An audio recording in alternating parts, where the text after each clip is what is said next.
Bonjour, chers amis téléspectateurs. Moins content encore de parler avec Zot, soit là ça, un peu du Zot que bon Dieu bon, bon Dieu aimé ou et bon Dieu ni plan pour via ou.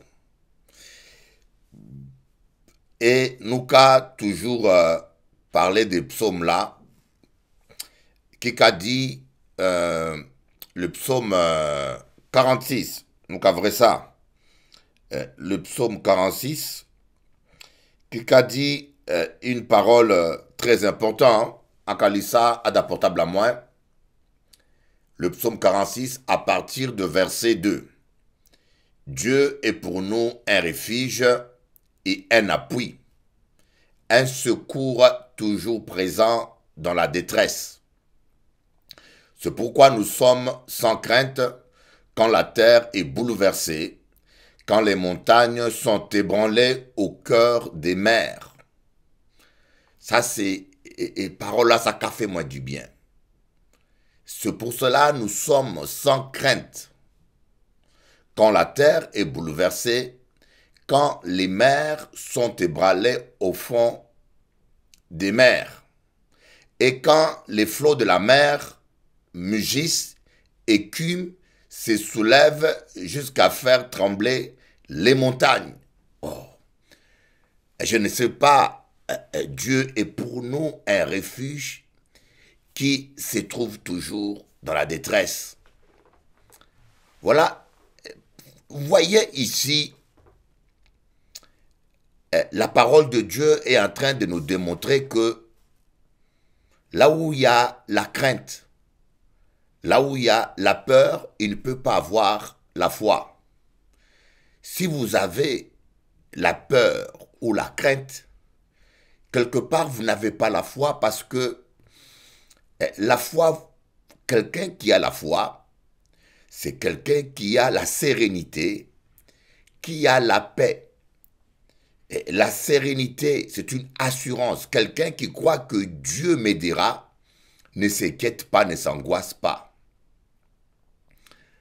Et j'aimerais vous dire, si vous croyez à l'assistance de Dieu, à l'aide de Dieu, quel que soit ce que les hommes peuvent dire, quelles que soient les paroles que les gens peuvent prononcer, vous aurez toujours la paix et la crainte.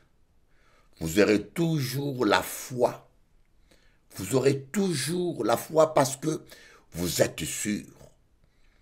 Vous êtes sûr de la présence de Dieu. Vous êtes sûr de la main de Dieu. Et vous êtes sûr que Dieu va toujours vous en sortir. Que Dieu va toujours vous protéger. Voilà pourquoi, aujourd'hui là, on va parler des sujets là, parce que je ne sais pas, vous qui êtes là, en passant, vous qui me suivez là, quel genre de problème vous traversez. Mais c'est qu'on peut dire, nous traversons tous des problèmes sur Terre.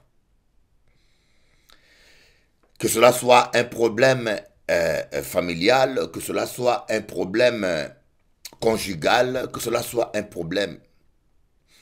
Et vous savez, des fois, je compare la vie à la plage. Les vagues se soulèvent et meurent. Une autre se soulève et meurt. Les vagues viennent avec toute leur puissance et s'écrasent sur le rocher.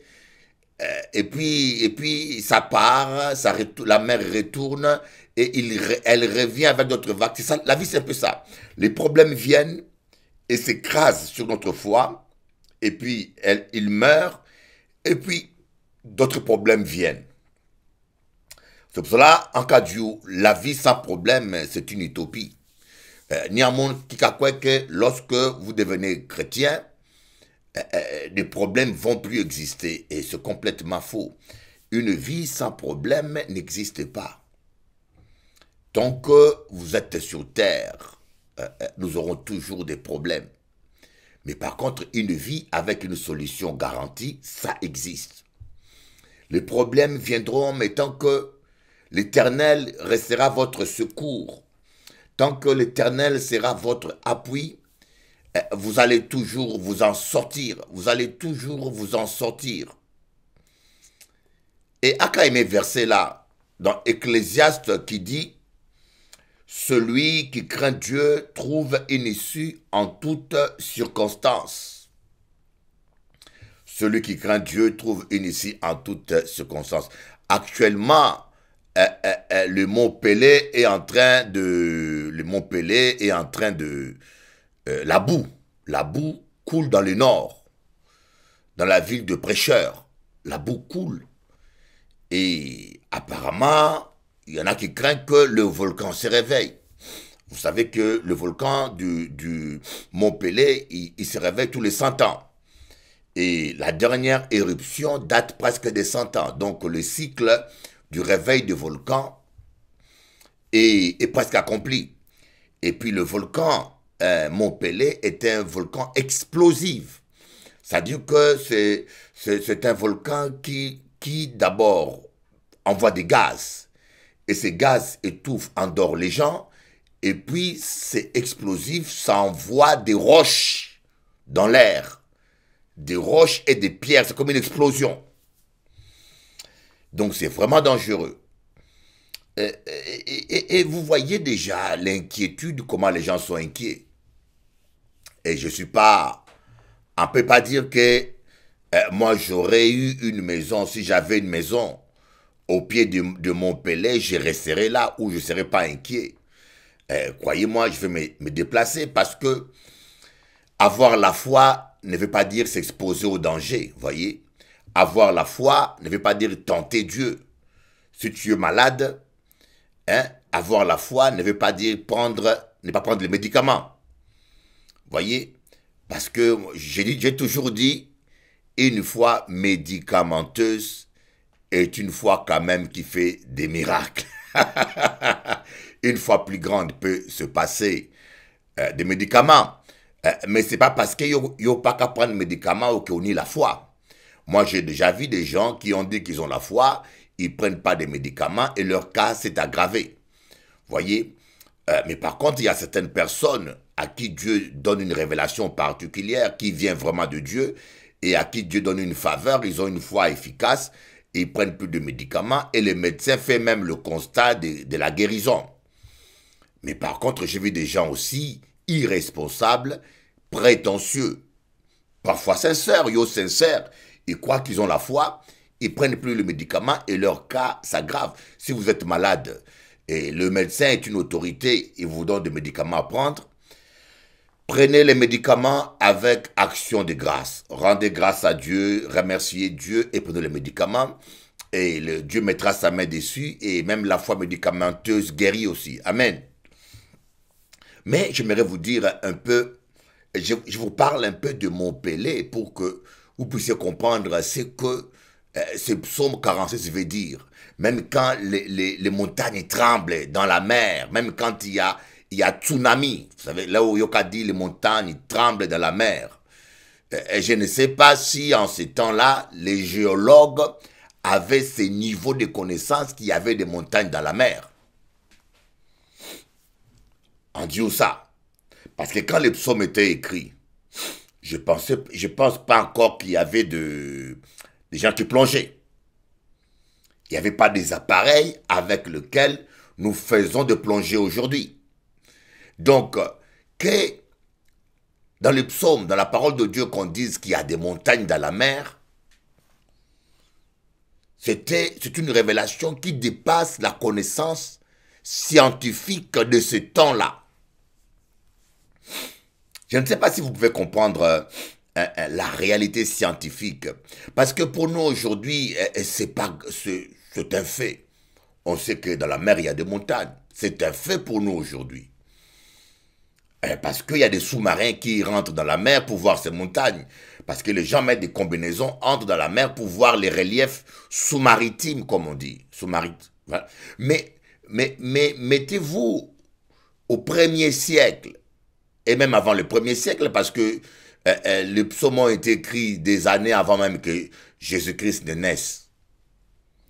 À ce temps-là, il n'y avait pas des éléments scientifiques pour qu'un être humain puisse dire qu'il y a des montagnes dans la mer. Il n'y avait pas, parce que les gens ne pouvaient pas entrer sous la mer plus de 3 minutes, je crois bien. Donc personne ne pouvait plonger dans la mer plus de 3 minutes et voir des reliefs. Il n'y avait pas de torches même. Donc il n'y avait même pas, les lampes n'ont pas été inventées. Donc même quand quelqu'un aurait plongé sous la mer, mais pour voir des reliefs, il faut avoir une torche pour allumer sous la mer. Donc scientifiquement, c'était inexplicable. Je pense que les scientifiques, même au 1er siècle, quand ils lisaient la Bible, ils entendaient parler de montagnes dans la mer, ils prenaient ça comme une parabole ou bien comme une poésie, mais la connaissance scientifique à ce temps-là, elle ne pouvait pas, on ne pouvait pas affirmer qu'il y avait des montagnes dans la mer. Et c'est pour cela que je vous dis que la parole de Dieu nous révèle des choses extraordinaires. Vous voyez, des choses extraordinaires, mais aujourd'hui, qui sont devenues ordinaires par la connaissance scientifique. Mais lorsque la Bible dit qu'il y avait des montagnes dans la mer, mais je peux vous dire que une telle affirmation était une utopie à ce temps-là. Avant même que la lampe ne soit inventée, avant même que les appareils de plongée maritime soient découverts, Dieu avait déjà révélé aux hommes qu'il y avait des montagnes dans la mer. Mais aujourd'hui, si vous voyez la cartographie que les satellites font de profondeur maritime, on se rend compte que c'est vrai qu'il y a des montagnes aujourd'hui dans la mer et cela confirme la parole de Dieu. Vous voyez? Et le pire encore, en ces temps-là, on ne connaissait même pas de tsunami, des tremblements de terre sous-maritimes. Scientifiquement, on ne pouvait pas le prouver. En ce temps-là, ce n'était pas possible, mes amis. On voyait la terre trembler, oui. Mais que la terre tremble sous la mer, il n'y avait pas d'éléments scientifiques pour affirmer une telle chose. Mais la Bible nous montre qu'il y avait déjà des tremblements. Quand la mer tremble sous... Ah, on va voir ça. Oh my God. Oh my God. C'est pourquoi nous sommes sans crainte quand la terre est bouleversée, quand les montagnes sont ébranlées au cœur des mers et que le flot de la mer mugisse, écume, se soulève jusqu'à trembler, jusqu'à faire trembler les montagnes. Donc ici, sûrement ça doit faire allusion à des tsunamis, ça doit faire allusion à ce phénomène que nous connaissons aujourd'hui, qui est très répandu, de tsunami. Mais la parole de Dieu dit quelqu'un qui a la foi, même quand il y a tsunami, même quand il y a tremblement de terre, il n'a pas peur. En cas quoi que ni en le monde, tout Guadeloupéen, tout Martiniquais connaît ce que nous appelons tsunami. Bon, pas tsunami, mais tremblement de terre. Ou bien cyclone. Cyclone, oui, mais tremblement de terre, tout le monde connaît. Hein? Pas de gros tremblements de terre, mais les Antilles, ça tremble souvent. Mais moi, j'ai connu un tremblement de terre majeur en Guatemala. Le jour où j'étais allé à Guatemala, en Amérique centrale, pas loin de Pérou, je peux vous dire, la terre avait tremblé. J'étais dans un hôtel, 2e étage. J'ai déjà vu une maison bouger. Ça bouge et tu vois vraiment que ça bouge. Tu sens que tu es sur une chaise qui bouge, mais c'est la maison. Et tu sens vraiment que le mur... En cas du bougamoin, en cas du, c'est pire que le cyclone. Ah, ou pas ça, c'est pire que le cyclone. Parce que le cyclone, tu peux t'enfermer quelque part. Mais lorsque la terre tremble, tu vas te cacher où, dis-moi. Tu vas te cacher où? Tu sors de la maison, même dans la rue, ça tremble toujours. C'est terrible, hein? Mais quelqu'un qui a la foi, il a toujours la paix. Il a toujours la paix. Il est sans crainte. N'ayez pas peur. Ne craignez rien. Même quand on vous menace. Même quand le médecin dit, écoutez, messieurs, c'est fini pour vous. Vous savez, le tremblement ici aussi, ça symbolise spirituellement tout événement ou toute nouvelle qui peut nous bousculer. ah, ton enfant est malade, ou on te dit, il y a tel problème, ou on te dit, c'est fini pour vous, ou on te dit, je ne sais pas quel problème. En passant, que j'ai un problème, on peut rencontrer, mais je sais. Alors, maintenant, je parle à quelqu'un qui traverse une période difficile, ou de maladie, ou financièrement, ou au travail. Ne désespère pas, ne t'angoisse pas, parce que vous savez une chose, vous allez vous faire du mal pour rien. Moi, je me rappelle de quelqu'un qui a fait une blague. Quelqu'un qui a fait une blague à une dame. Il lui a dit, écoutez, et puis c'était un médecin. Un médecin, bon, je dis que c'est l'ami d'un médecin, voilà. Il a dit à sa petite sœur, Poisson d'avril, que tes examens, on a trouvé que tu as tel cancer. Il voulait blaguer. Mais je vous dis, il a dit ça à sa sœur. Et sa sœur n'a pas dormi pendant 5 jours. Sa sœur n'a pas dormi pendant 5 jours quand sa sœur a entendu cela. Mais lui, il blaguait. Mais au bout de 5 jours, quand il a voulu dire à la sœur, je blaguais, mais la dame était déjà dépressive, malade et internée. Et le frère a dit, mais je blaguais, c'était un poisson d'avril, mais qu'est-ce qui est arrivé? Mais oui. Mais sauf que, il a dit à sa sœur, mais tu n'étais pas malade. Mais oui, mais l'angoisse l'a rendu malade. Et vous savez, des fois, le diable nous rend malade. Le diable, lui, il est comme Goliath. Il parle trop. Le diable parle. Il est comme un lion rougissant. Il n'a pas de lion. Ou s'il était un lion, il serait un lion sans dents. Sans dents. S'il était un soldat mercenaire, il est un mercenaire qui a un fusil qui n'a pas de balles. Voyez? Et vous pointez le fusil comme ça, mais pas de balles dedans. Vous voyez, Satan vous fait peur par des mauvaises nouvelles, pour ça, pour vous faire déstabiliser, pour vous faire douter. Et lorsque vous n'avez pas une foi ferme, vous allez commencer à douter et vous risquez même de lâcher, d'abandonner, de craquer. En cas de jour, notre Dieu est grand. On peut dire ça, notre Dieu est grand. Notre Dieu est grand. Vous voyez, moi j'ai déjà vu des fois quelqu'un qui est en bonne santé. Hein, mais lorsqu'il apprend qu'il a le cancer, il devient malade tout de suite. Quelqu'un, il est malade, il avait le cancer depuis longtemps, il vivait avec normalement, mais le jour où il fait des examens, on lui dit que monsieur, vous avez le cancer, et on se rend compte que même pas une semaine, il devient réellement malade. Pourquoi tout ça? C'est la peur qui ouvre des portes aux démons, les gens qui vivent dans la peur, dans les angoisses. Chassez l'angoisse, c'est ce que j'aimerais vous dire aujourd'hui. Chassez l'angoisse de votre vie. Chassez l'angoisse, ne laissez pas l'angoisse et la peur de la mort, la peur de la maladie s'installer en vous. Et quelles que soient les menaces qu'on puisse dire, quelles que soient les menaces, dites-vous, Dieu tient tout entre ses mains.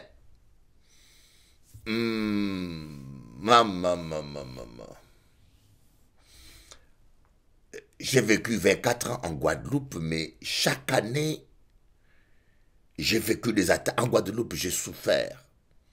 J'ai souffert, jamais j'ai souffert toute ma vie, comme en Guadeloupe. Et c'est pas que mon en Guadeloupe méchant, non. Les démons en Guadeloupe sont méchants. Les démons. Écoutez, j'ai vécu aussi en Martinique, j'allais prêcher en Martinique, mais je n'ai pas reçu même le 1/10 des attaques que j'ai reçues en Guadeloupe. J'ai fait 15 ans en Martinique, tout le dimanche, à prendre avion, à aller prêcher en Martinique. Mais je n'ai jamais reçu le 1/10, même pas le 1/20 d'attaque. Fut un temps où j'avais arrêté Canal 10, je ne prêchais plus là-bas, je prêchais que sur Zouk TV. Pendant 5 ans ou 4 ans.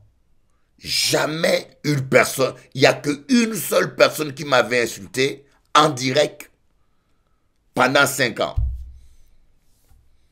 Et cette personne-là les auditeurs l'ont répondu. Mais en Guadeloupe, je prends plus de coups de fil. C'est pas que les gens sont méchants, non. C'est que les démons manipulent les gens. Si tu vois les choses dans un angle humain, tu vas dire, ah, Guadeloupéen pas bon. Non, c'est pas Guadeloupéen. Ces mêmes démons-là, s'ils étaient en Martinique, ce serait pareil aussi. Les mêmes démons seraient en France, c'est pareil. C'est pas question de race ou de couleur, c'est question de domination spirituelle. Donc, a dit, moi, pourquoi démons-là plus en Guadeloupe qu'en Martinique? Vous voulez une explication?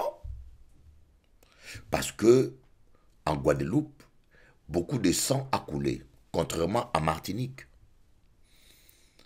Lisez votre histoire. C'est comme, je pourrais vous dire, Bob Marley, dans son chant Buffalo Soldier, il dit une parole. Voyez, même la sagesse de foi est dans certaines personnes que vous ne considérez pas. Il dit une parole. Si tu connais ton histoire, tu connaîtras d'où tu viens. If you know your history, you will know where do you coming from. Si tu connais ton histoire, tu connais d'où tu viens. Et quand tu connais d'où tu viens, tu te connais toi-même. Tu ne peux pas te connaître toi-même sans connaître ton histoire. Voyez, et j'aimerais vous parler de l'histoire un peu spirituelle de la Guadeloupe. En Guadeloupe, c'est là où les béquets envoyaient des nègres rebelles. Tous les nègres qui étaient rebelles en Martinique, pour les punir, on les envoyait en Guadeloupe. Vous comprenez? Tous les gens têtus rebelles, on l'envoyait là-bas. Et le jour où il y a eu la révolution, d'abord, les Arawaks qui habitaient, les habitants, les vrais propriétaires de la Guadeloupe ont été exterminés par des Blancs. Alors, je ne sais pas, Macron, vous parlez des génocides turcs. Mais je pense qu'il serait temps de penser, de comprendre qu'il n'y a pas que des Turcs qui ont fait des génocides. La France aussi a fait ces génocides. Ça date de longtemps, mais c'était un génocide quand vous allez. Les Américains aussi sont des génocidaires. Ils ont exterminé les Indiens d'Amérique. Vous savez, là où moi qu'à parler, là où il y a dit moi, Bishop Eli parlait, là où on a parlé. Oh, bon Dieu, bon Dieu, bon Dieu, bon Dieu, bon Dieu, bon Dieu. Quand je commence à parler, c'est terrible. Parce que moi, je suis un homme de Dieu et je dis la vérité. Et les génocidaires, les Américains, ils ont exterminé les Indiens. Où sont les Indiens aujourd'hui? La terre où ils sont, c'est pas eux. Vous comprenez? Et même l'Afrique est en retard économiquement. C'est parce que les Français et les Belges, vous avez volé l'argent de l'Afrique. Cet argent-là, économiquement, que vous avez volé, détruire une population, quand vous calculez les dégâts que la colonisation a fait en Afrique, ça s'évalue à des milliers de milliards. Et si l'Europe était assez honnête pour rembourser, je pense que le retard économique de l'Afrique serait déjà résolu. Ce n'est pas notre sujet. Amen. Mais j'ai dit que dans cette émission, nous pas qu'à parler seulement religion. Nous parlons de la foi. J'encourage les gens et je parle de la Bible dans des réalités politiques aussi. Nous qu'à parler de la réalité que nous tous nous qu'à vivre. Amen. Donc, l'histoire de la Guadeloupe, on revient. Je ne vais pas m'égarer. Donc, on a exterminé tous les Arawaks. Leur sang a coulé. Vous savez, lorsque le sang humain coule, c'est une malédiction. Et après, c'est les nègres qu'on a importés, les Indiens d'abord qu'on a importés, qu'on a trouvé qu'ils n'étaient pas assez forts pour faire le travail des champs. Maintenant, on a importé les nègres. Et les nègres sont venus. Et lorsqu'on dit que l'esclavage est un crime contre l'humanité, va regarder le film Racine. Adjoussa, va regarder le film Racine, va voir ce que c'est que nos ancêtres noirs ont souffert. Moi, je regardais ce film-là, je pleurais. Et je pleurais Et je me suis dit, c'est pas possible que la méchanceté de l'homme atteigne un tel niveau. C'est pas possible que la méchanceté de l'homme atteigne un tel niveau. C'est inimaginable. Inimaginable.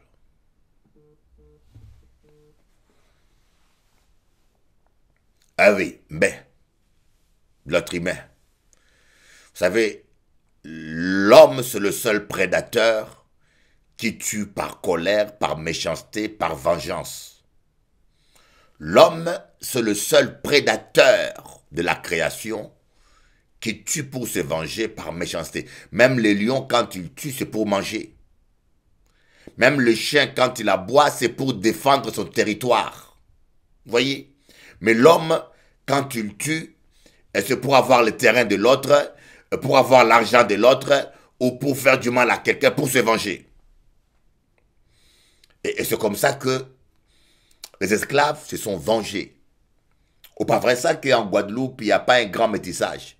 Mais où sont partis les béquets? Ils ont été exterminés. Je ne dis pas qu'ils avaient tort ou raison. On n'a pas dit ça. Là, c'est autre sujet.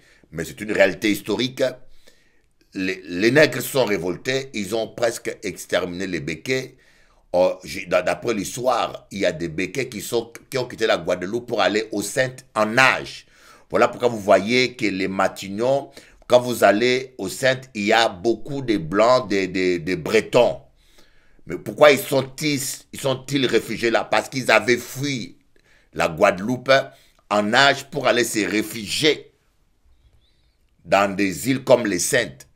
Et même quand ils nageaient, on les tirait comme des poissons dans l'eau.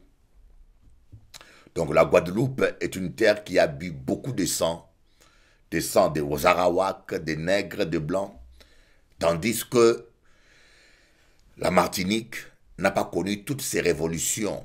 Cela, vous allez voir qu'il y a plus de béquets, plus de métissage en Martinique. C'est la raison pour laquelle, là où le sang coule, comme on dit, le sang parle, le sang d'Abel, parler, réclamer vengeance, il y a une malédiction, il y a une tension. C'est pour cela que je peux vous dire, quand vous allez en Guadeloupe, vous descendez sur l'île de la Guadeloupe, vous sentez même à l'aéroport déjà, vous sentez que les douaniers, les colériques. Pas tous les douaniers, hein. Pas tous les douaniers, j'ai des amis là-bas en douane qui sont gentils. Mais parfois, vous sentez la tension. Donc, ce n'est pas question des races. Je vous dis bien, ce n'est pas question des races, mais c'est question de malédiction ancestrale, de l'histoire.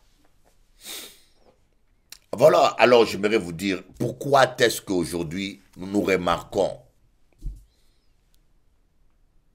Remarquez bien, il faut étudier votre histoire pour vous connaître, vous-même. Regardez bien. Nous qu'à parler en famille, pas fâcher autres avec moi. Nous qu'à parler en famille.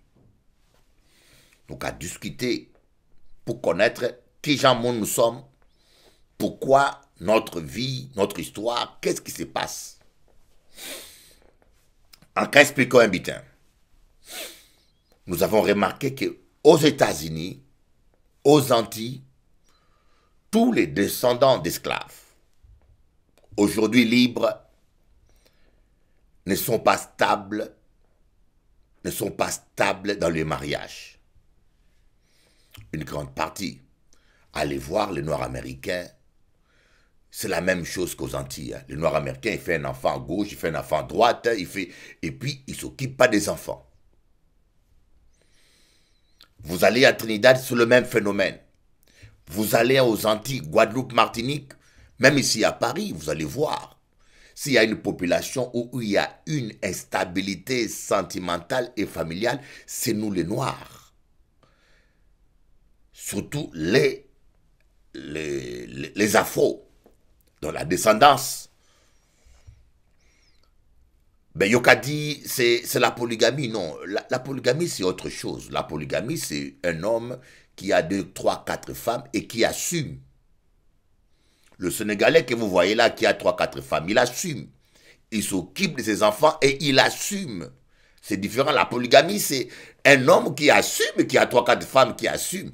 Je ne suis pas pour ça, mais c'est la réalité sociale. Alors que de la descendance afro-américaine, noir américain, noir français, antillais, trinidadien, c'est même pas la polygamie, mais c'est des hommes. Je ne dis pas tous les hommes, hein, parce que je connais des hommes antillais ou martiniquais extraordinaires. Mais la plupart des fois, yo peut confirmer ça, Bougamouin. Il ne faut pas être trop fier pour ne pas reconnaître ton problème. Lorsque je suis là, je parle aux Congolais, par exemple, je suis d'origine congolaise, il y a des Congolais qui sont fâchés avec moi. Les gens ne supportent pas la vérité. Les gens ne supportent pas. Mais si tu as la grippe, il faut qu'on te dise que tu as la grippe, messieurs. Si tu as une tumeur là, il faut que le médecin te dise, monsieur, on est tumeur. Il faut qu'on puisse opérer, enlever ça. Mais si tu continues à nier la réalité, oh, je parle de tumeur, oh non, ça va bien, oh, c'est un mensonge. Mais tu vas mourir. Il faut voir la réalité des choses, mes amis. Aujourd'hui à Paris, il y a qu'à constater comment le couple antillais souffre. Les pauvres femmes, les femmes créoles, je vous dis, maman créole, que bon Dieu bénisse autres. En Pédiou, ça, c'est pas du flatterie. Maman créole, c'est la femme la plus courageuse. Ah oui, maman créole est une femme courageuse. Les femmes créoles, d'ailleurs, j'ai écrit un chant sur ça. Je vais vous faire écouter ça. En passant pour moi, un café. Maman créole, yeah, femme noire, femme africaine, maman créole, yeah, ma petite mulâtresse, maman créole, wow, wow.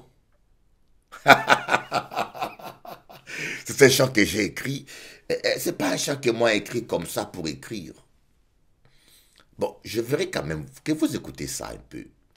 C'est le groupe Rockdance. Le groupe Rockdance. J'ai créé un groupe. Et ce groupe-là, nous chantons reggae, rock, de musique. Mais ce groupe-là a une vision, apporter la parole de Dieu, la sagesse de Dieu sans être religieux. C'est-à-dire que, moi j'ai constaté que les païens n'écoutent pas la musique chrétienne parce que ça ne les intéresse pas, ils ne croient pas du tout et puis ils n'aiment pas la religion. Mais par contre, on peut les interpeller avec des chants de bon sens. C'est-à-dire qu'on chante une musique qui n'est pas religieuse, mais qui apporte un message de liberté humanitaire, de fraternité, et aussi qui parle aussi romantique. Parce que Dieu, dans Cantique des Cantiques, nous montre bien qu'il est romantique. C'est pour cela que j'ai eu la vision de créer le groupe Gospel Groove ou Rockdance. Gospel Groove, c'est un peu plus long. Je me suis dit, Rockdance, ça sonne mieux. On va suivre un peu ce chant-là. Maman créole, ma maman. Maman créole soit bénie. Que Dieu bénisse les mamans créoles. Vous êtes formidables. Nous vous aimons. Nous vous aimons. Oui. Quand je vois maman créole, je pense à ma mère. Ma mère, c'était une femme extraordinaire. Une femme courageuse. Kalondi Mwadiambala. Régine Kalondi Mwadiambala. C'est l'amour de ma vie, ma mère, jusqu'à aujourd'hui. Même s'il est auprès du Seigneur, mais ça restera l'amour de ma vie. Ah oui, je n'ai jamais été autant aimé que dans les bras de ma mère. Les yeux de ma mère étaient un miroir dans lequel je voyais se conjuguer le verbe aimer en esprit et en vérité. Le vrai amour, ça existe. Ah puis, jeune homme, si vous avez votre maman encore vivant, écoutez-moi bien, si vous avez votre maman encore vivant, honorez-la. Baille petit fleur, baille fleur, baille visite. Fais petit bisou à maman, maman bisou. Merci pour tout. Fais cela. N'oublie pas ta mère, n'attends pas qu'elle meure pour acheter un bouquet de fleurs de 500 €. Non, pas fait ça. J'ai écrit un chant sur ça. Je suis un poète, hein. Ah, je suis un poète et un musicien. Je suis comme ça, Dieu m'a fait comme ça. Je suis très sensible et tout ce que je ressens, j'écris. J'ai écrit un chant zouk sur ça, il est super ce chant-là. On va écouter Maman Créole. Ma maman. Suivez.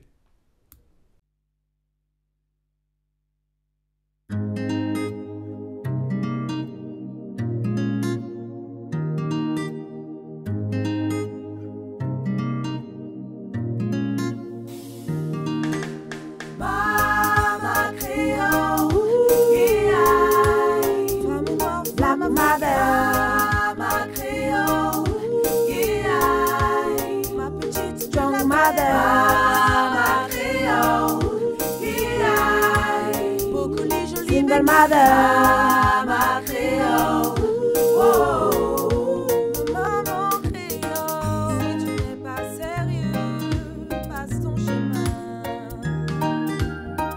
car elle a des enfants à nourrir. Trop de responsabilités pour elle seule. Ne joue pas avec ses sentiments.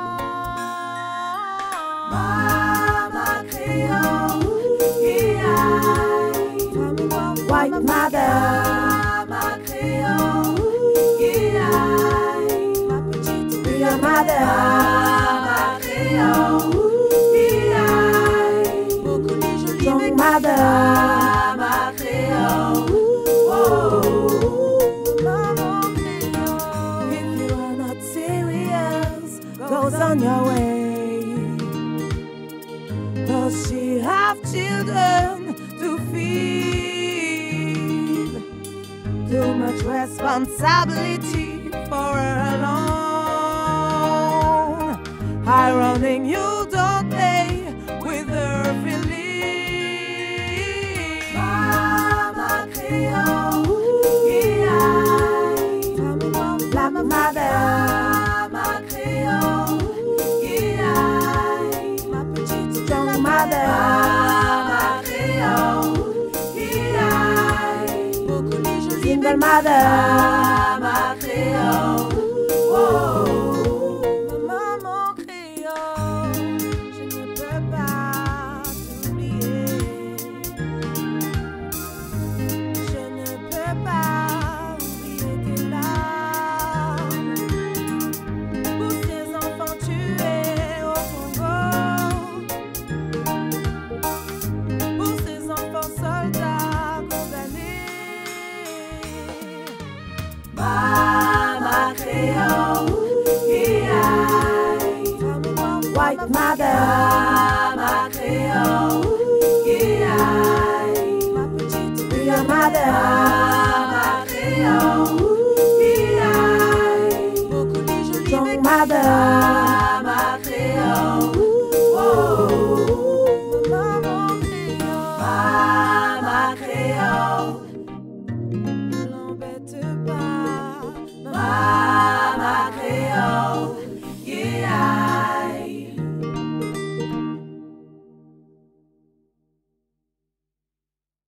Alors, je crois que les mamans créoles sont contentes. Les mamans créoles ont les sourires.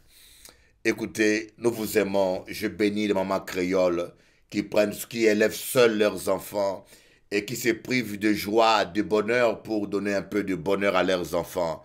Maman créole, on vous aime, on vous bénit. Et bien sûr, sans oublier les papas créoles, parce que on ne veut pas généraliser. Nous avons aussi des papas créoles qui sont dignes. Heureusement qu'il y en a quand même. Amen. Donc je disais que, vous voyez, l'origine du problème est spirituelle. Ne condamnez pas les gens. Vous voyez, il y a ce qu'on appelle l'héritage génétique, biologique. C'est génétique, on peut le prouver scientifiquement. Il y a aussi la génétique spirituelle. Quelqu'un qui naît avec une malédiction. Il y a une malédiction que nous devons briser.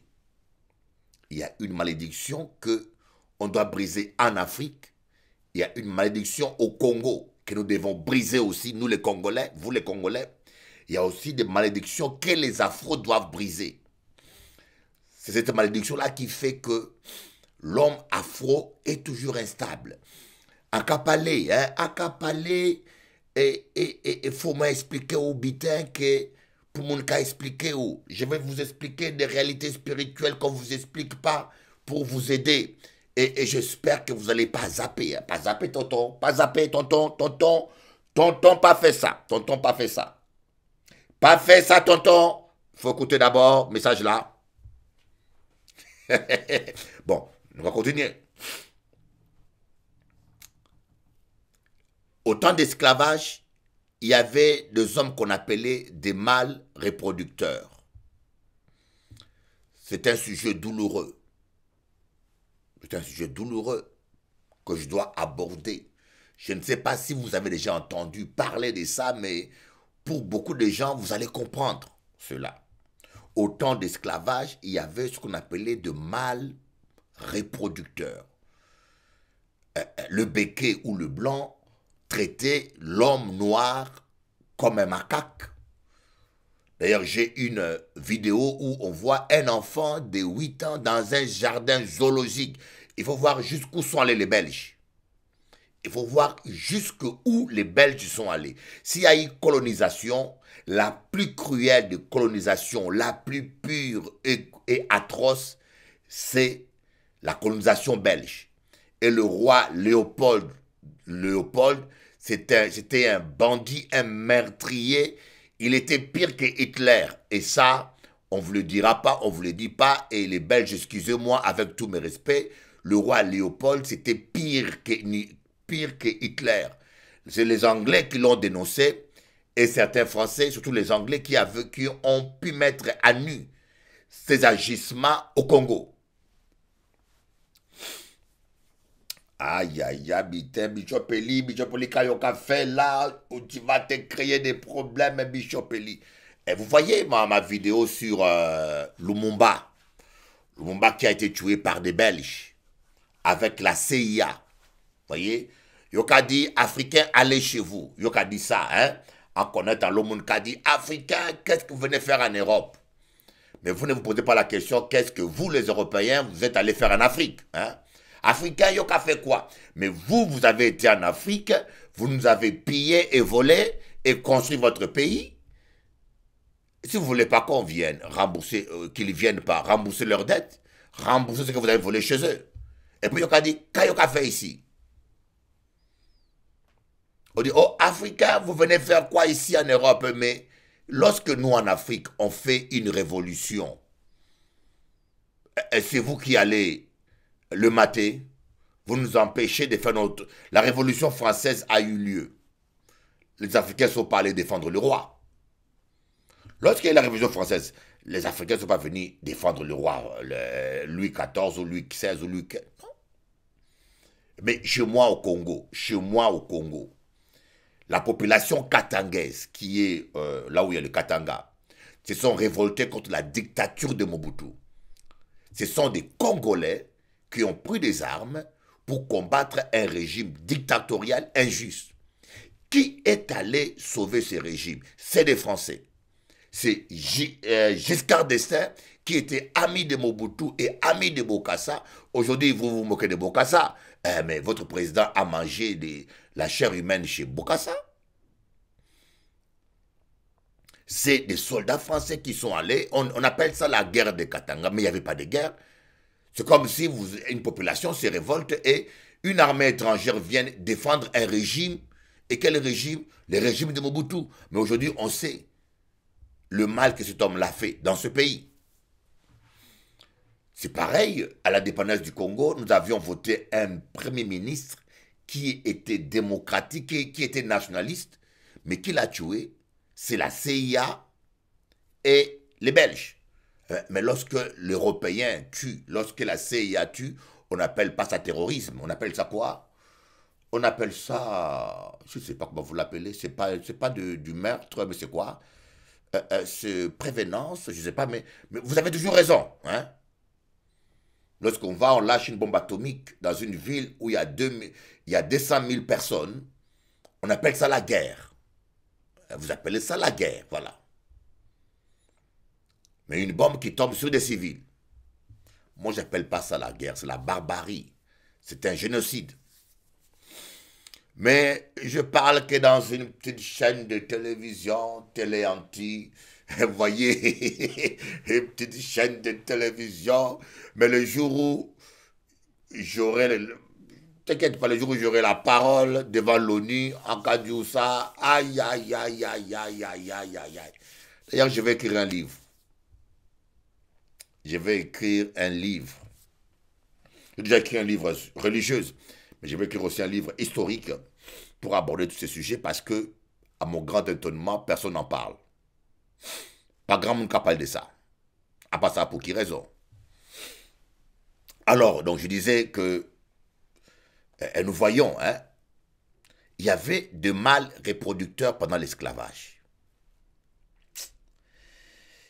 Que Dieu bénisse Memorial Act qui est aux Antilles, en Guadeloupe. C'est déjà quelque chose de bon. Vous voyez, parce que c'était dur.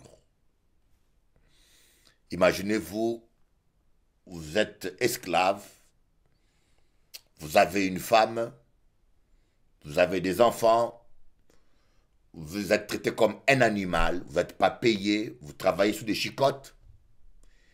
Et le maître décide, quand il veut, il vient violer ta femme, il faut dire merci messieurs.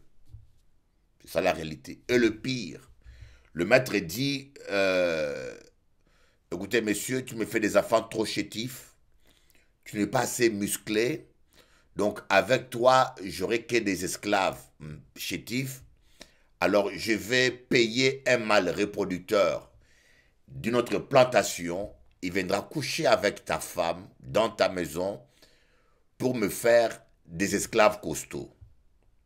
C'est ça qu'on appelait des mâles reproducteurs. Il y a des nègres qui étaient baraqués, costauds, forts. Alors comme le maître voulait avoir des esclaves forts, il payait une autre plantation, on amenait un mâle reproducteur et le monsieur couchait avec toutes les femmes de la plantation, les femmes des autres esclaves, et pour faire des enfants costauds, des futurs esclaves aussi costauds. Et ça, c'est une malédiction qui est une malédiction héréditaire et génétique, qui est avec des enfants nés dans une telle relation, qui est sur cet homme-là qui est mal reproducteur, et partout où il aura faire des enfants, il y aura la même malédiction. Voilà pourquoi aujourd'hui, après l'abolition de l'esclavage, on a coupé les chaînes, comme on dit, on a coupé les chaînes, mais pour certains, les chaînes sont restées dans la tête. Ça, je ne rentrerai pas en détail, hein, mais je peux vous dire, beaucoup de gens ont encore des chaînes dans la tête. Oui.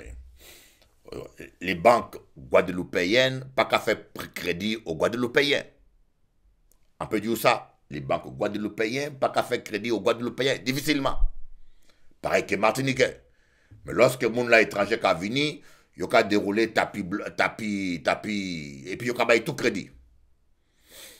C'est pareil aussi. L'afro ou le nègre, c'est un terme scientifique, hein? C'est pas méprisant. C'est du bon créole. Le nègre a du mal à accepter un chef nègre. Vous allez aux Antilles, ou en Martinique, ou en Guadeloupe, les policiers créoles, nègres, ne sont pas respectés par la population. Mais lorsqu'on prend un policier blanc qui vient d'ici, qui va là-bas, tout le monde a respecté. Donc, il y a toujours un peu de chaîne là, dans la mentalité. Voilà pourquoi ces genres de personnes, voilà pourquoi cet héritage est toujours en nous. Vous voyez pourquoi les hommes, ils sortent avec une femme, ils couchent là, il s'en va, il va là-bas, il couche là, il s'en va.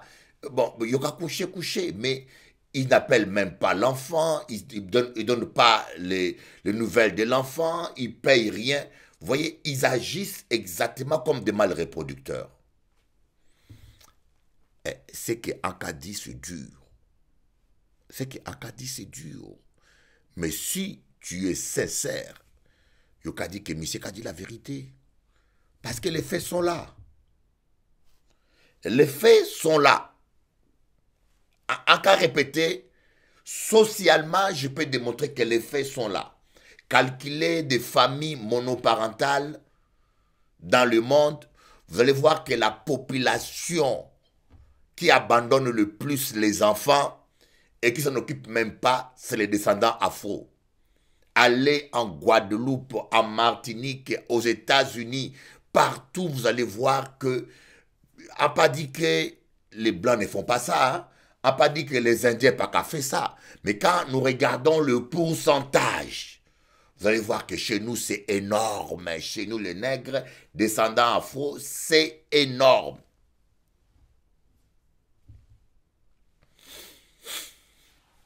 C'est pas que monsieur est mauvais.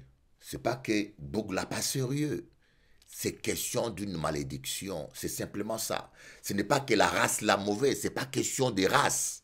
C'est question d'une malédiction. C'est comme un enfant qui est épileptique parce qu'il a hérité des gènes épileptiques. L'enfant n'a rien fait, il ne mérite rien. C'est quelque chose qu'il a hérité. Bon, maintenant, lorsque tu prends conscience que j'ai un héritage qui est mauvais en moi, dû à ma descendance, quand il y a fait, il y a traité maladie là. Lorsque tu reconnais ta maladie, tu passes à la seconde phase, le traitement. Mais si on n'a pas qu'à reconnaître maladie, comment il y a traité? Bah, dis-moi. Si on dit, monsieur, tu as la maladie, la dengue. Ah non, non, non, non, non, non, non, pas dis-moi ça. Oh non, non, non, tu me prends pour qui? On dit, monsieur, tu as la dengue. Ah non, je ne suis pas dengue, moi. Je ne suis pas dengue. Non, non, tu as la dengue. Monsieur, tu as la dengue. Il y a un moustique soukoungunya. Soukounyan. Quand le moustique va piquer un soukounyan et il vient te piquer, ça donne soukoungunya. Quand on dit, monsieur, tu as la dengue, oui, oui, j'ai la dengue. Alors, oui, j'ai la dengue, donne-moi les médicaments. Et mange les médicaments là. Et soignez où? Mais si tu ne veux pas reconnaître que tu as la dengue, mais tu peux mourir. Il faut que tu reconnaisses que il y a des malédictions avec lesquelles nous naissons. Par exemple, la France, en cas. Je voulais parler d'autre chose, mais je ne comprends pas pourquoi est-ce que je suis arrivé à ce sujet-là. Et franchement, j'aimerais vous dire, j'aime pas aborder ça parce que les gens n'aiment pas qu'on leur dise la vérité. Hein? Quand tu vas voir le médecin, dis-toi, un jour, moi, j'avais mal au ventre. Histoire vraie qu'a dit ça. Un jour, j'avais tellement mal au ventre. On m'a mené au CHU de la Guadeloupe et je rentre là-bas aux urgences et je vois une blonde qui vient là et qui me dit, monsieur, enlevez pantalon là, un gars regardez qui est là. Je dis, waouh, bon Dieu, quand tu me dis là, mais, il dit, monsieur, enlevez, en cas de cas, il a passé. Monsieur, enlevez, Bougamin, qu'est-ce qu'on peut faire, dis-moi. Qu'est-ce qu'on peut faire? Enlevez. Je l'ai enlevé. Ah, tant pis, hein. Il faut enlever, hein. Sinon tu passes, hein. C'est un peu la même chose. Des fois, moi étant comme de Dieu, je te déshabille spirituellement. Ne sois pas fâché que on voit ta nudité. Ne sois pas fâché. C'est pour te soigner. C'est pour que tu t'en sortes. Parce que dis-moi, qui côté nous caler. Quand nous laissons, nous les hommes, on laisse maman créole avec un enfant tout seul. Et cet enfant-là, des fois, il ne pourra pas étudier parce que pas ni l'argent. Des fois, l'enfant ne pourra pas. Des fois, l'enfant, à peine il finit le bac, il ne peut pas continuer parce que maman créole toute seule. Il ne peut pas payer les études toute seule. Et quel enfant qu'a fait? L'enfant a fait un petit boulot, une petite qualification. Et puis, mon acadia, nègre là pas intelligent. Nous sommes intelligents. Lorsque vous allez lire l'histoire, les Noirs ont inventé plein de choses. Et plein d'inventions ont été volées même. Non, ce n'est pas question de race. C'est question d'héritage historique. Alors, nos enfants ne peuvent pas étudier parce qu'il n'y a pas le moyen, parce que c'est comme les Noirs américains. On dit les Noirs américains, c'est bandits, c'est voyous, mais non, parce que ils évoluent dans des conditions où tout est fait pour qu'ils soient comme ça.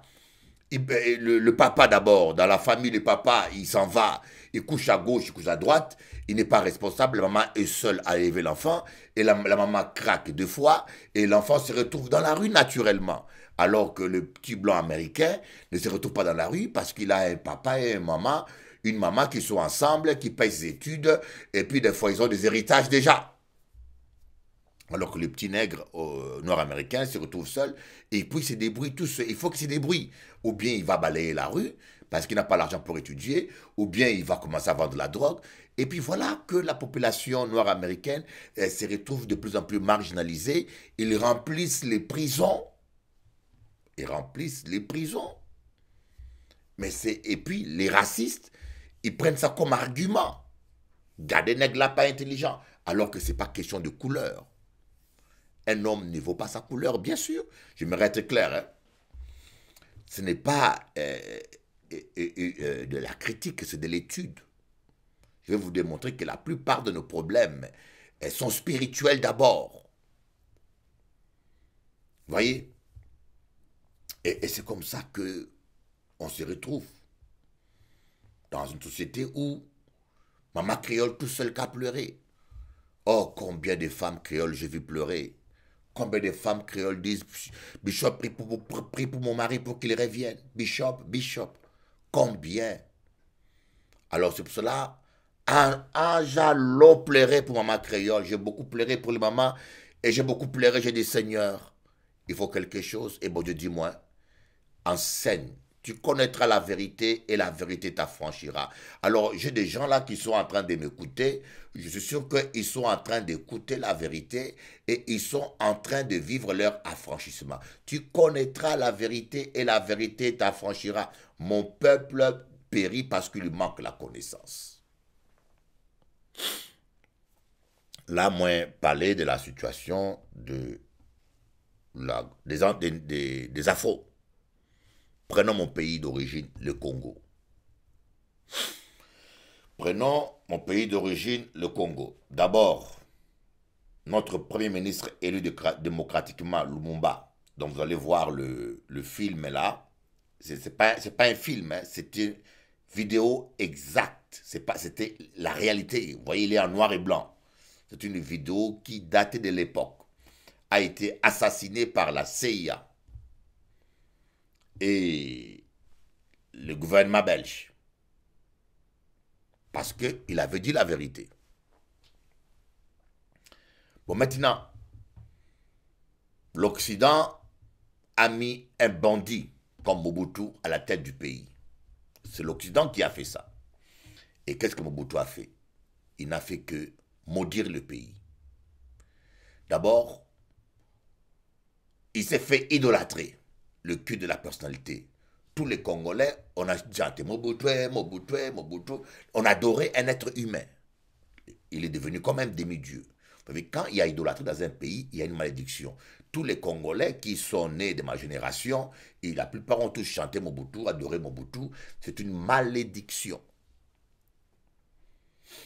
Et puis, ce qui est vicieux, c'est le système économique africain en général. Bon, là, à parler, on va continuer avec notre thème. Le thème est trop long, hein? C'est trop long. C'est vraiment long. À connaître que c'est très long, ce thème-là. Parce que je voulais parler du psaume 46. Mais ça nous a mené jusque-là. Regardez, les systèmes économiques africain, congolais ou gabonais, il est très, très, très anti-chrétien. Parce que vous travaillez, on vous doit 1000 € de paye. Un exemple, on vous doit 1000 € comme salaire minimum, on vous doit 1000 €. Mais le patron ou le gouvernement vous paye 200 €. Écoutez-moi bien, vous travaillez, votre salaire que le gouvernement vous doit, c'est 1000 €. Mais le gouvernement lui-même vous paye 200 €. 800 €, le ministre a volé là-dedans. Le ministre du Travail a volé là-dedans. Le ministre de l'Économie a volé 100 €. Le président qui est là-bas a volé 200 €. Le général qui est à côté a volé. C'est-à-dire qu'on vous doit 1000 €, mais l'élite politique au pouvoir vole tout votre argent. Et vous vous retrouvez avec 200 € maintenant. Et vous, maintenant, pour vivre, il vous faut 1000 € et on vous a volé 800 €. et il vous reste 2000 euros. Maintenant, comment tu peux vivre avec 200 000 euros? Les gens qui te payent 200 000 euros, qui t'ont volé, ils savent bien que tu ne peux pas arriver à t'en sortir. Alors tu es obligé, eux-mêmes, ils te disent, débrouille-toi. Alors tu es obligé, quand tu es gardien d'un immeuble, pour ouvrir la porte aux habitants de l'immeuble, tu demandes 2 euros, 3 euros, 10 euros, alors que tu ne dois pas demander l'argent pour ça. Quand tu es gardien d'un hôpital, pour le faire rentrer un client à l'hôpital, tu n'ouvres pas. Même quand la personne est gravement malade, on a vu des gens mourir au Congo devant l'hôpital. CHU, pourquoi? Parce que la famille n'avait pas de sous. La personne est gravement malade, mais on refuse d'ouvrir la porte. Pourquoi? Parce qu'ils doivent payer. Et on a vu des gens mourir. Mais qui est le responsable? Est-ce que c'est la personne qui refuse d'ouvrir la porte ou c'est le président et les ministres qui volent et qui ne payent pas convenablement cette personne et qui les mettent dans des conditions où ils doivent faire de telles pratiques pour survivre? Le gendarme qui fait le contrôle, quand il vous contrôle, il cherche la petite bête pour te coincer. Ah, ton permis, il est vieux, il est grillé. Il cherche la petite bête. À un tel point qu'il y a un jour, un gendarme a demandé à quelqu'un où est ta carte de baptême. Tellement que le monsieur a tout montré, permis, tout, et il n'a pas trouvé de défauts. Alors, pour créer un problème, il a dit, monsieur, où est ta carte de baptême? Il soit vrai à Kadiou. Alors, quand il te coince comme ça, alors le monsieur, il fait ça exprès pour que tu le payes. Tu lui donnes 10 euros, il dit, bon, écoutez, passe. Et c'est comme ça que le peuple, lui aussi, se met dans la corruption pour compléter son salaire. Alors, comment tu peux être un chrétien intègre dans un tel système? Dis-moi maintenant, quand tu es un chrétien, tu ne dois pas voler, tu ne dois pas magouiller, mais tu vis dans un système où on te paye 200 euros au lieu de 1000 euros.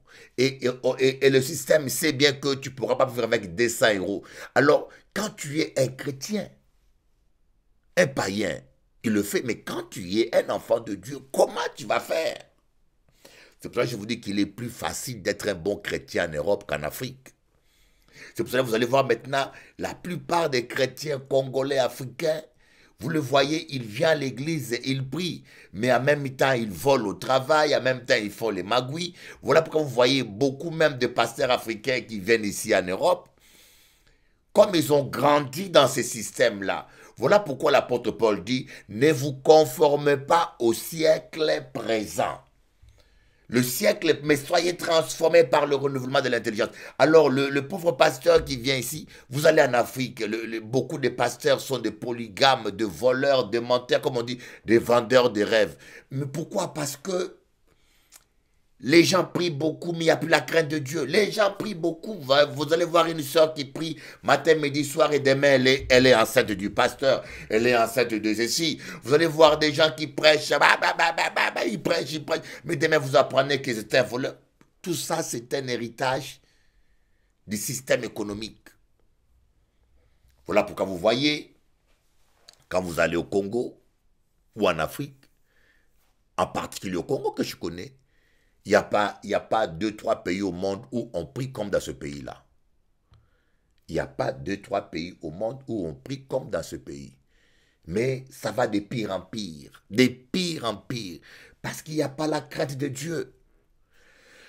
Léo Maka dit ça, à Pédjoussa, les Congolais me détestent, ils vont me détester. Pourquoi tu dis ça? Pourquoi tu nous traites comme ça? Pourquoi tu dis...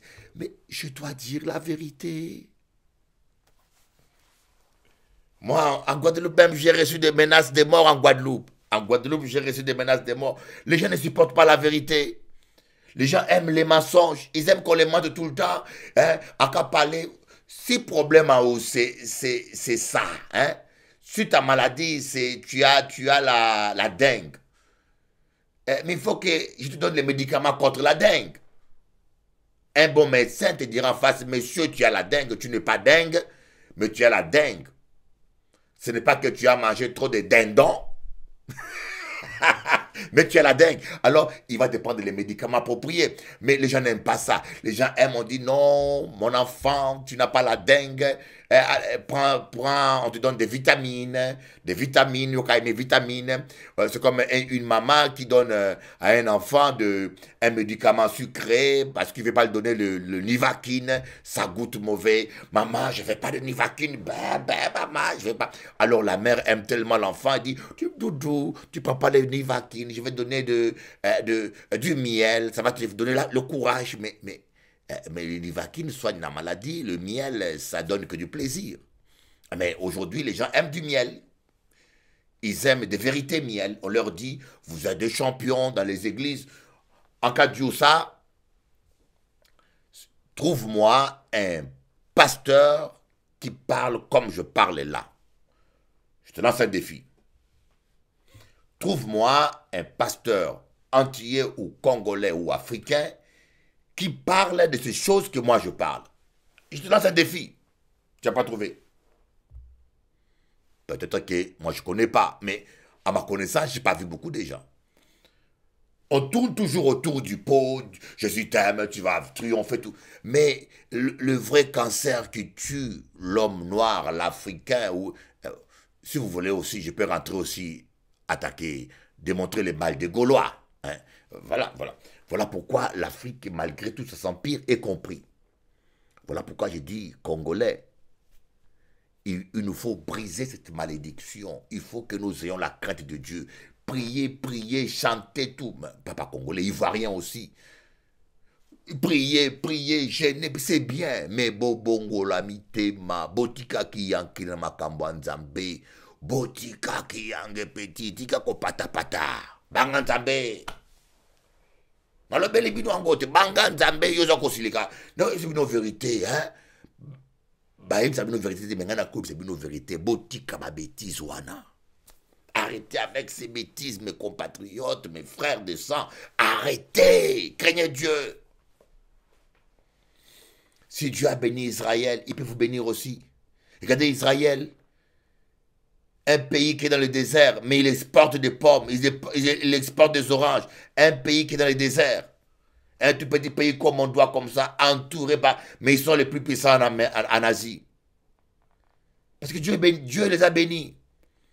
Mais cette bénédiction d'Abraham, elle est aussi pour nous les Congolais. Mais si nous craignons Dieu,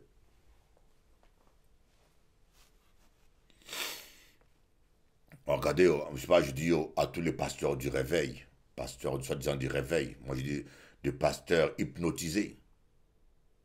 Regardez, Mosengo a le courage de défendre son pays. Le Seigneur bénit Mosengo, je le bénis. Moi, je bénis le cardinal Mosengo. Voilà quelqu'un qui vaut plus que le pasteur. Je ne veux pas citer les noms, mais j'ai beaucoup de pasteurs que je connais personnellement qui sont là. Des vrais guignols. Des vrais guignols. Le prophète un tel, il est là, il monte ses chemises, ses habits, des sapeurs comme des païens. Vous voyez l'autre là, un tel. Mais des véritables lâches. Tu le verras dénoncer rien du tout. Tu le verras dénoncer. Il y a Coutinho qui a eu le courage de dénoncer. Mais personne ne l'a soutenu. Personne ne l'a soutenu. Coutinho a eu le courage de dénoncer. On l'a mis en prison. Maintenant, il est paralysé d'un bras parce qu'il a dénoncé. Mais aucun pasteur... Vous voyez, lorsque vous n'êtes pas solidaire, on arrête un pasteur, vous tous...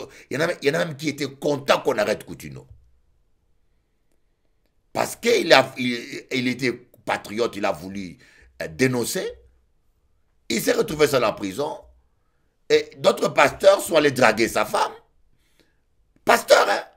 D'autres sont allés pour piquer ses brebis. Ah, Jéhovah. Ah, Jéhovah. Coutinho, sois béni. Sois béni. Sois béni. Voilà un peu la situation qui se passe. Alors, les Gaulois, même vous les Français, le taux d'incrédulité en France dépasse toute l'Europe. D'accord? Pourquoi vous les Français? Laïcité, c'est démoniaque. Laïcité, laïcité. La France est d'origine catholique. Laïcité, laïcité.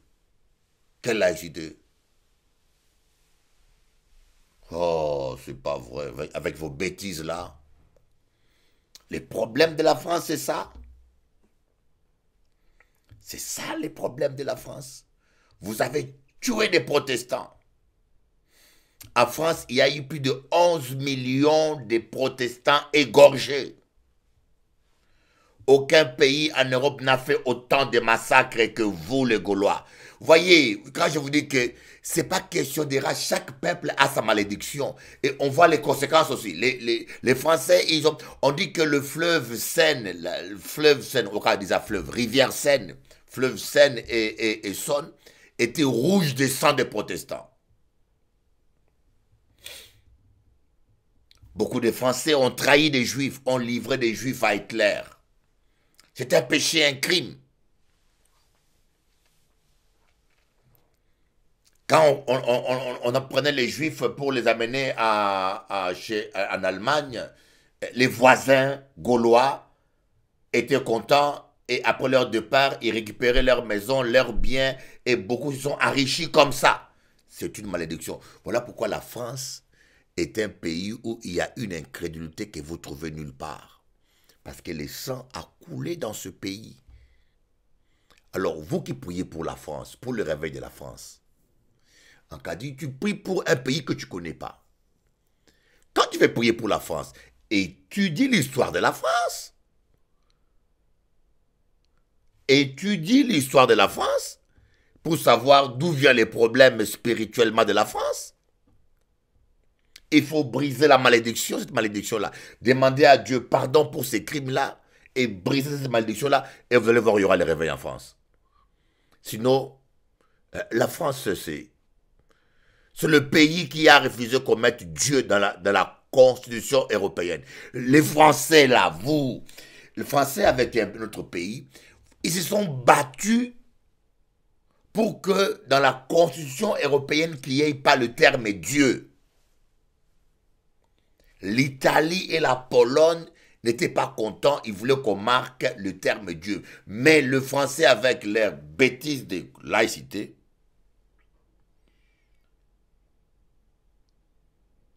ils se sont battus pour cela.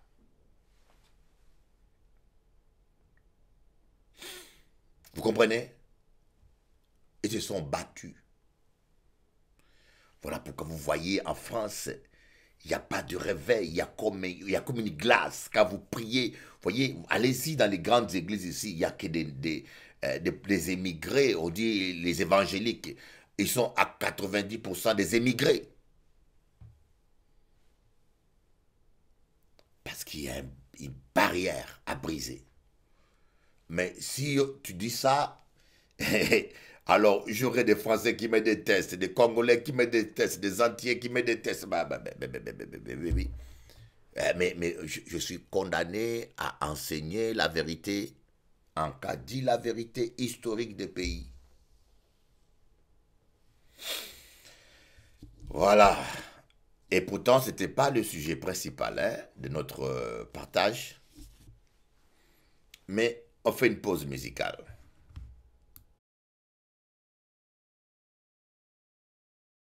Voilà, nous sommes maintenant à la fin de notre programme. Que Dieu vous bénisse. Passez une bonne soirée, une bonne nuit. Que Dieu vous donne ce que votre cœur désire. Et n'oubliez pas de prier, de briser toutes les malédictions ancestrales pour la France, pour les Antilles, pour les Congolais. Si tu es un Congolais, tu dis, Seigneur, au nom de Jésus-Christ, je brise toute malédiction ancestrale dans ma nation, le Congo. Je demande pardon pour tous les péchés qui se commettent dans ce pays, au niveau de la corruption, des génocides, de meurtres. Je demande pardon au nom de Jésus-Christ et je réclame la grâce de Dieu. Et toi, Français, tu dis, Seigneur, je prie pour la France. Je demande pardon pour la France, pour tous ces sangs des protestants qui avaient coulé dans ce pays, dans cette nation. Je demande pardon, Seigneur, pour la France. Et je réclame, Seigneur, et je demande aussi pardon pour le peuple juif qui a été maltraité en France et trahi. Seigneur, pardonne-nous au nom de Jésus-Christ et visite notre pays. Alors, si tu es antillais, comme moi, ou congolais, ou afro, tu dis au nom de Jésus-Christ, je viens briser toutes les malédictions des sangs. Je viens briser toutes les malédictions des sangs dans ma nation, dans ma descendance. Au nom de Jésus-Christ, ces malédictions d'esclaves reproducteurs est brisée dans mon sang et dans la vie de mes enfants. Je déclare la stabilité familiale, la stabilité sentimentale dans mes descendances. Au nom de Jésus-Christ, Amen. J'espère que ce que j'ai dit vous a pas vexé. Au contraire, ça vous a aidé à comprendre beaucoup de choses. Soyez bénis.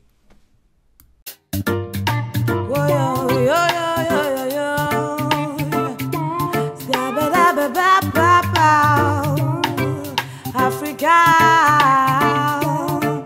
lève-toi, bats-toi, pour tes droits, bats-toi. Africain, lève-toi, bats-toi, pour tes droits, bats-toi. Congolais, lève-toi, bats-toi, pour tes droits, bats-toi. Africain, lève-toi, bats-toi, pour tes droits, bats-toi. Ne compte pas sur la charité de ces nations hypocrites. Ils vous vendent des armes et vous offrent des cercueils humanitaires.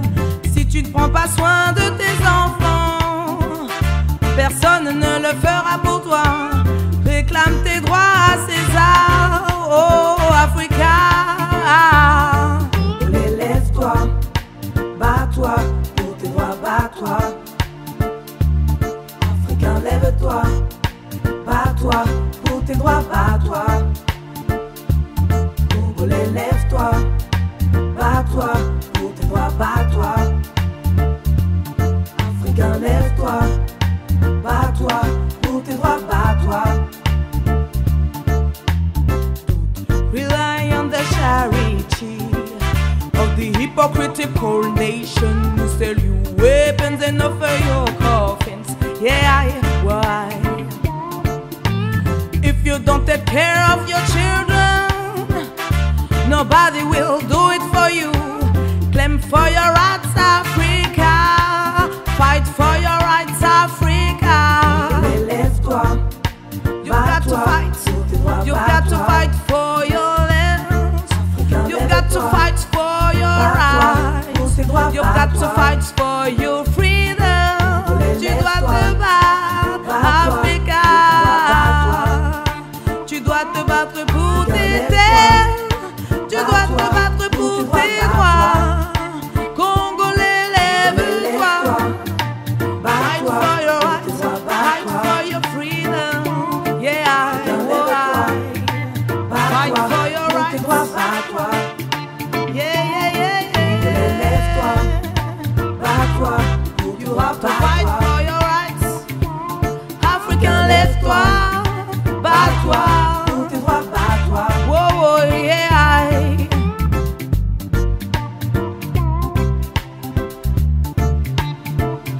À la lumière des critères appliqués aujourd'hui, certains membres du gouvernement d'alors et certains acteurs belges de l'époque portent une part irréfutable de responsabilité dans les événements qui ont conduit à la mort de Patrice Lumumba. Le gouvernement estime dès lors qu'il est indiqué et convenable de présenter à la famille de Patrice Lumumba et aux familles de M. Mpolo et Okito et au peuple congolais ses profonds et sincères regrets et ses excuses.